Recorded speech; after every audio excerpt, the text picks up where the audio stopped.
¿Alguna vez se ha presentado una controversia con una entidad de gobierno? Y claro, lo primero que uno piensa es, un juicio. Largo, costoso, un verdadero dolor de cabeza. Pero, ¿y si hubiera otra vía? Bueno, la hay. Se trata de una alternativa llena de matices, sobre todo cuando hay dinero y leyes de por medio. Hoy precisamente vamos a desentrañar este tema tan importante. ¿Qué se puede negociar con la autoridad y sobre todo cómo? Y para abordar esto con el rigor que merece, nos basamos en el trabajo de un experto. Este contenido forma parte de la investigación y análisis del doctor en negociación y mediación Rodolfo Víctor Jiménez Rodríguez. Él cuenta con más de 22 años de trayectoria en mecanismos alternativos autocompositivos en México. Ha mediado por más de 13 años de forma ininterrumpida y, desde 2004, ha formado a las y los profesionales del área. Así que estamos en buenas manos. Bien, vamos directo al grano, a la pregunta del millón que detona todo este análisis. ¿De verdad se puede negociar todo con el gobierno? Miren, la respuesta rápida es un rotundo no. Pero la respuesta completa, esa es la interesante, la que vamos a desmenuzar, porque es fascinante y sobre todo muy útil. Para entenderlo bien, vamos a seguir una ruta muy clara. Primero, vamos a ver qué son exactamente los MASC. Luego, cómo aplican en el mundo administrativo, cómo es el proceso y qué valor tiene el acuerdo final. De ahí, saltamos al dilema central entre la Constitución y la ley para cerrar con las ideas más importantes que debemos llevarnos. Empecemos por el principio. Primera parada, los MASC. ¿Podríamos considerarlos una nueva forma de justicia? Vamos a entender bien qué son estos mecanismos. Pensemos en los MASC, o mecanismos alternativos de solución de controversias, como una manera distinta de hacer justicia. En lugar de ir a una batalla legal donde un juez impone una decisión, aquí las partes se sientan a dialogar. Con la ayuda de una persona neutral, como un mediador, ellas mismas construyen la solución. Es, básicamente, cambiar un campo de batalla por una mesa de construcción. ¿Y por qué es tan relevante esto? Pues porque en un mundo donde los juicios pueden tardar años y costar una fortuna, los MASC ofrecen una salida mucho más rápida, flexible y colaborativa. Permiten ahorrar tiempo, recursos y algo clave, muchas veces logran preservar la relación entre las partes, cosa que un pleito legal rara vez consigue. Muy bien, ahora que tenemos la idea general, vamos a la segunda parte para ver cómo aterriza todo esto en disputas con el gobierno. Hablemos de los MASC en la esfera administrativa. Ojo, no cualquier problema con la autoridad se puede llevar a mediación. Hay que pasar por unos filtros muy claros. Primero, el asunto debe ser legalmente negociable o, en término técnico, transigible. Ahorita vemos qué es eso. Segundo, los derechos que están en juego deben ser de aquellos a los que se puede renunciar. Y tercero, en algunos casos, se necesita el visto bueno de un experto, un dictamen, para asegurar que el camino es viable. Aquí está el concepto clave, transigibilidad. Suena un poco técnico, ¿verdad? Pero la idea es sencilla. Significa que el tema en disputa es apto para negociarse. Por ejemplo, un derecho humano fundamental, como la vida, no es transigible. Pero la forma de pagar una multa administrativa, eso sí podría serlo. De eso se trata. Perfecto.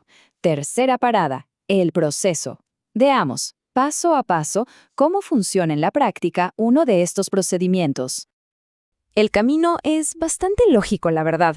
Primero, se inicia el procedimiento. Segundo, se invita formalmente a la autoridad para que participe. Tercero, se realizan las reuniones necesarias con el mediador para explorar y construir soluciones. Y cuarto, si todo sale bien y se llega a un consenso, el proceso culmina con la firma de un convenio. Y eso nos lleva directamente a la cuarta sección, el convenio. Porque este acuerdo no es un simple papel, es un pacto con toda la fuerza de la ley. El convenio es, digamos, el trofeo al final del camino. Es el documento que cierra el conflicto. Y, mucho ojo con esto, tiene la misma fuerza que una sentencia judicial firme, lo que se conoce como cosa juzgada. Esto significa que es totalmente obligatorio para ambas partes. Se puede exigir que se cumpla y, por supuesto, la propia autoridad tiene que revisar que todo lo acordado esté dentro del marco legal.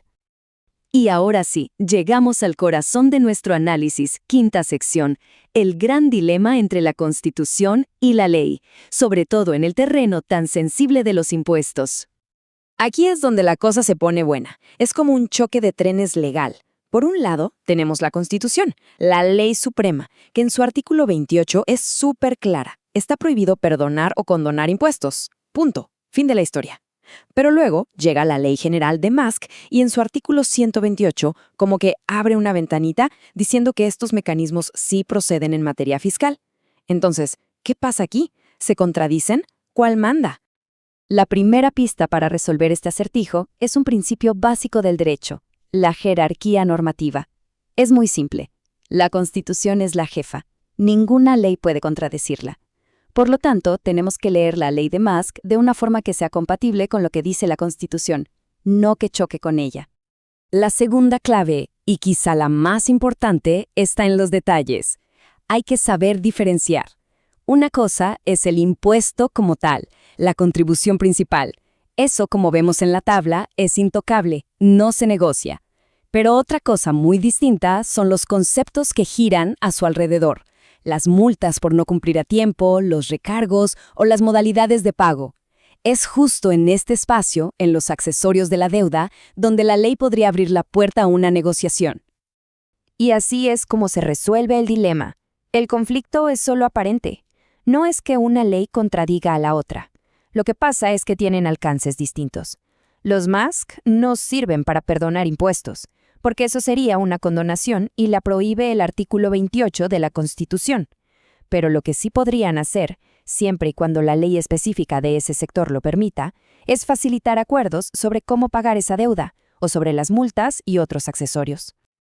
Entonces, para llevarlo a la práctica, ¿cómo sabemos si un caso puede o no proceder? Hay que aplicarle este test operativo, una especie de checklist de 5 pasos. Primero, el objeto, ¿de qué hablamos? ¿Del impuesto o de los accesorios? Segundo, la transigibilidad, ¿es legalmente negociable? Tercero, la habilitación, ¿hay una ley de ese sector que lo autorice expresamente? Cuarto, el dictamen, ¿se necesita y se tiene la validación técnica? Y quinto, y súper importante, la cláusula de seguridad. ¿El acuerdo final protege los fondos públicos? Solo si la respuesta a todo es sí, el camino es viable. Muy bien, para cerrar, vamos a nuestra última sección. Resumamos todo esto en 5 ideas clave que se desprenden de este análisis. A ver, resumamos. Primer punto, los Musk son una herramienta real y totalmente válida para resolver conflictos con la administración. Segundo, la Constitución manda, los impuestos base nunca se perdonan por esta vía. Tercero, ese choque entre leyes que vimos es solo aparente y se resuelve interpretando correctamente. Cuarto, lo que sí podría negociarse son cosas como las formas de pago o ciertas multas, pero solo si la ley de la materia lo permite. Y quinto, esto no es una puerta abierta para todo. Cada caso tiene que pasar sí o sí ese riguroso test de 5 pasos. Una vez más, es importante recordar que este análisis y sus conclusiones se presentan como parte de la investigación del doctor en negociación y mediación, Rodolfo Víctor Jiménez Rodríguez, con más de 22 años de experiencia en mecanismos alternativos autocompositivos en México, más de 13 años de práctica continua en mediación y trayectoria como formador desde 2004. Muchas gracias por la atención.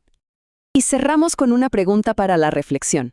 Ahora que conocemos sus límites, pero también su enorme potencial, ¿será que estos mecanismos alternativos son la clave que necesitamos para tener una administración pública no solo más eficiente, sino también más justa para todas y todos? Ahí queda la pregunta.